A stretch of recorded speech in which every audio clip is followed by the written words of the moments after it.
Halo dan salam sejahtera, jumpa kembali dengan saya Nelly Adria. Topik di video berikut adalah dampak dari berduka dan kehilangan. Berduka dan kehilangan akan menimbulkan sebuah situasi duka cita. Saya yakin dalam kehidupan sehari-hari kalian pernah mendengar kata duka cita. Apa sih sebenarnya duka cita? Duka cita adalah sebuah proses di mana seseorang mengalami perubahan psikologis, sosial, dan fisik terhadap kehilangan yang diartikannya atau dipersepsikannya. Tujuan utama dari adanya duka cita adalah supaya seseorang bisa mencapai fungsi yang lebih efektif dengan cara mengintegrasikan kehilangan ke dalam pengalaman hidup klien atau pasien. Dalam dunia medis itu terdapat 4 tugas duka cita yang mempermudah penyesuaian yang sehat terhadap kondisi berduka dan kehilangan. Tugas dari duka cita disebut dengan akronim TIR. Nah, TIR ini nanti kita akan bahas T. T adalah di mana seseorang mampu menerima realita dari berduka dan kehilangan. Kemudian E, seseorang mengalami kepedihan akibat kehilangan, pasti ya.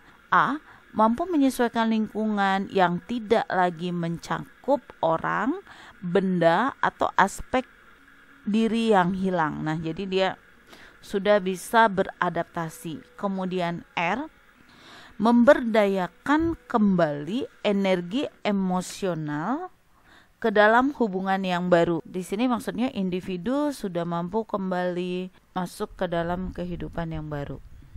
Nah, di sini yang penting diperhatikan apakah TIR ini harus dilakukan dengan berurutan.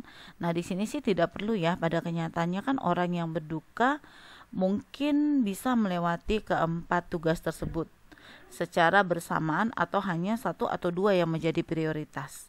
Perlu juga kita pahamin bahwa berduka dan kehilangan dapat mengakibatkan dampak dalam kehidupan seseorang ya, disesuaikan dengan batasan usia. Di antaranya sebagai berikut ya, dampaknya adalah kalau berduka dan kehilangan itu terjadi pada masa anak-anak, dampak yang terjadi akan mengancam kemampuan untuk berkembang. Nah, kadang-kadang juga akan timbul regresi serta rasa takut ya untuk ditinggalkan atau dibiarkan kesepian. Nah, kemudian dampak pada masa remaja.